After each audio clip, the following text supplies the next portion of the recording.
A partir de 1890 y 1900, los pueblos originarios del Chaco comenzaron a ser nómadas mucho más que antes, dado que hacían lo que hoy llamamos trabajo golondrina. Es decir, se movían dependiendo de las temporadas productivas a los campos e ingenios agrícolas de los jerarcas de la época. En ese entonces, el pueblo Pilagá comenzó a trasladarse desde el territorio nacional del Chaco hasta el territorio nacional de Formosa, escapando de la policía chaqueña, buscando asentamiento, entre otros motivos. Las zonas del este, tanto del Chaco como de Formosa, iban siendo ocupadas por el criollo argentino, que usó a los dueños ancestrales de estas tierras como mano de obra barata o esclava.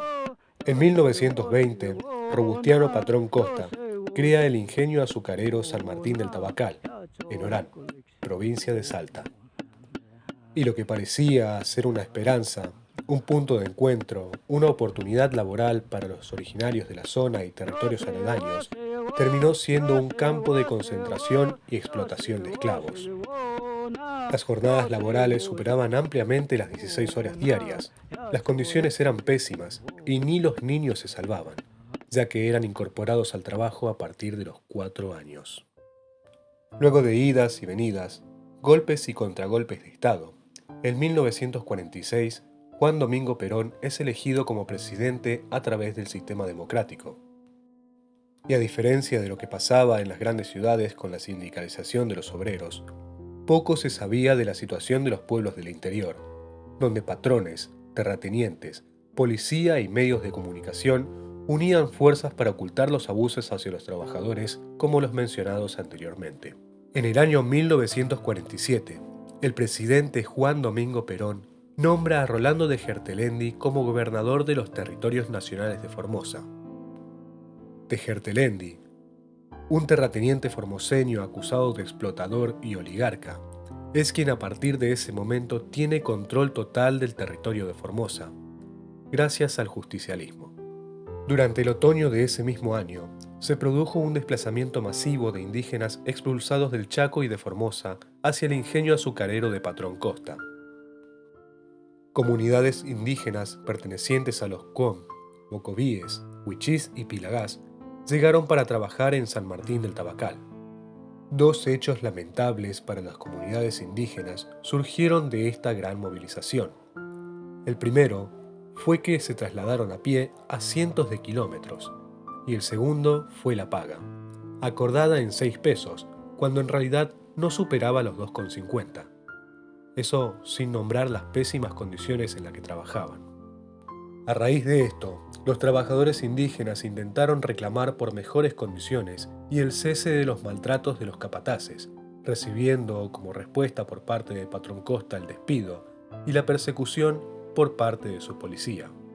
Despedidos, perseguidos, con hambre y sin trabajo, los indígenas comenzaron el retorno a sus territorios, muchos de ellos a Formosa, buscando un lugar donde asentarse, llegando así a Rincón Bomba, un pequeño paraje perteneciente al pueblo de las Lomitas, a más de 400 kilómetros de donde habían sido expulsados.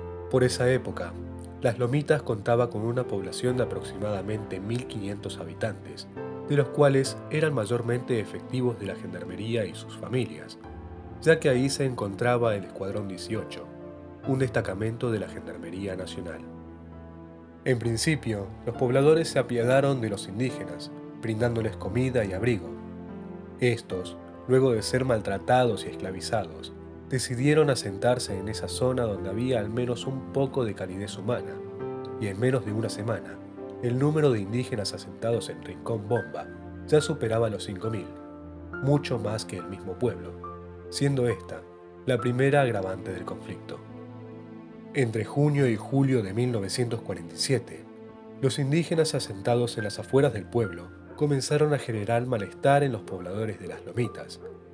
El silencio, la paz, la tranquilidad y la seguridad del pueblo fueron completamente interrumpidos a causa de los ya más de 7.000 indígenas que rondaban la zona. Bailes, festejos, músicas con tambores, ruidos y cánticos eran moneda corriente desde la tarde hasta altas horas de la noche. Hombres caminando sin hacer nada, niños jugando, y ancianas y mujeres de familia pidiendo limosna hacinaban a los pobladores, que hartos de esta situación, elevaron su reclamo al gobernador de Hertelendy, quien dio aviso al ministro del Interior Ángel Bolenji, y este a su vez hizo lo mismo con Perón. Para septiembre de 1947, fueron enviados a Formosa 3 vagones con comida, ropa y medicinas para los Pilagá. Solo uno llegó a las lomitas. La comida y los medicamentos estaban caducados al momento de la entrega, produciendo la intoxicación general y la muerte de más de 50 indígenas. Otra agravante del problema surge cuando los pobladores no dejan a los indígenas enterrar a sus fallecidos productos de la comida y medicinas vencidas en el cementerio local, y a eso se le sumaron también los milagros del sanador evangelista Tonkiet, que había curado a muchos intoxicados, haciendo crecer su fama y también el número de indígenas asentados, dado que venían de todos lados a verlo. Una vez más, los pobladores hicieron llegar sus reclamos al gobernador de Hertelendy, y como resultado, se formó un cordón de seguridad con aproximadamente 100 efectivos de la gendarmería rodeando los asentamientos. El número de gendarmes era demasiado pequeño para vigilar al pueblo de ya más de 8.000 habitantes. Y luego de un intento fallido de persuadirlos para que se muevan en pequeños grupos a otras zonas, la gendarmería, junto con una gran ayuda de los medios de comunicación, hicieron correr el falso rumor de un posible malón. Los medios nacionales no paraban de alarmar al país con la falsa noticia del sublevamiento de indios en Formosa, y en los primeros días de octubre, más de 400 efectivos de la gendarmería arribaron al territorio. Se habían colocado ametralladoras rodeando el asentamiento. La orden del exterminio de los Pilagá ya estaba dada. En la tarde del 10 de octubre, el cacique Pablito pidió una reunión urgente con el comandante principal Fernández Castellanos, quien se negó a atenderlo. El que sí lo atendió fue Teófilo Cruz, con el que acordó una suerte de reunión abierta en una zona cercana al asentamiento. Entre las 6 y las 7 de la tarde de ese mismo día, un grupo numeroso de indígenas llegaban a la reunión, según dicen, muchos de ellos con grandes imágenes de Eva y Perón. Una gran cantidad de gendarmes armados salieron de los montes, dando así inicio a la masacre. Ráfagas de ametralladora rompieron el silencio. Las balas de los fusiles, carabinas y pistolas arrasaron con todo a su paso.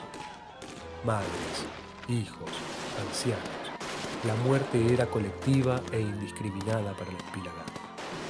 Así como la masacre, la huida y persecución se instauró en la zona y alrededores, buscando de esta forma el exterminio total en los montes, campos, selvas, arroyos y pueblos vecinos. El 15 de octubre se envió un avión de la Fuerza Aérea equipado con una ametralladora Colt con una capacidad de 600 disparos por minuto, el cual estuvo una semana sobrevolando la zona, ametrallando Pilagás escondidos desde el aire. Hay testimonios desgarradores de estos hechos, como por ejemplo el de un niño criollo, que relata la detención de Pilagás en San Martín y Pozo del Tigre, y cómo fueron llevados a las lomitas para ser fusilados o quemados vivos. O el de una niña Pilagá, contando con detalles cómo el comandante Pueyrredón perdonaba la vida de un grupo escondido de indígenas solo si dejaban violar a las niñas.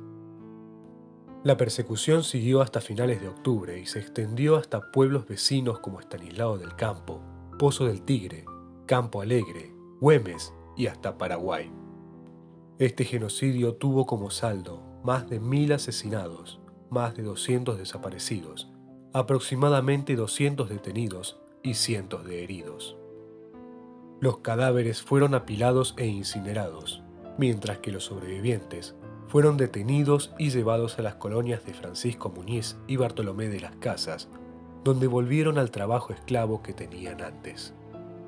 El peronismo fue ganando terreno en la política y los medios de comunicación nacionales como La Nación, Crítica, La Prensa, La Razón, Prensa Gráfica, entre otros, se encargaron no solo de ocultar la verdad, sino también de celebrar y enaltecer el triunfo de Gendarmería Nacional sobre los Pilagá. La historia fue ocultada por el resto de los años y vivió solo en la memoria de los pueblos, dueños de la sangre con la que fertilizamos estos suelos, suelos que también les pertenecían. Ningún gobierno, ni oficialista ni opositor, ningún historiador, ningún juez, nadie se animó a tocar el tema hasta 58 años después. En el año 2005, la Federación Pilagá, mediante el testimonio de sobrevivientes, le inició 2 causas judiciales al Estado argentino por delitos de lesa humanidad, genocidio y reparaciones morales y económicas. La causa fue ganada por los Pilagás en primera y segunda instancia en 2020, pero hubo 2 puntos que el Estado no cumplió. El primero fue el retorno de las tierras a los Pilagás actuales, territorios de Oliendie y Pencolé. El segundo fue la entrega del ínfimo monto en reparación patrimonial, apenas un poco más de 30 millones de pesos. En el año 2006, peritos forenses encuentran una fosa común cerca de Las Lomitas, en la que habían 27 restos de cadáveres, y además, en los años siguientes, se encuentran restos de víctimas en distintos parajes como Pozo del Tigre y la colonia Muñiz también, dando a entender que el genocidio no terminó en octubre de 1947 y que muchos de los sobrevivientes no sobrevivieron. No sé, la gente matando a nosotros. Voy llorando todo el mundo.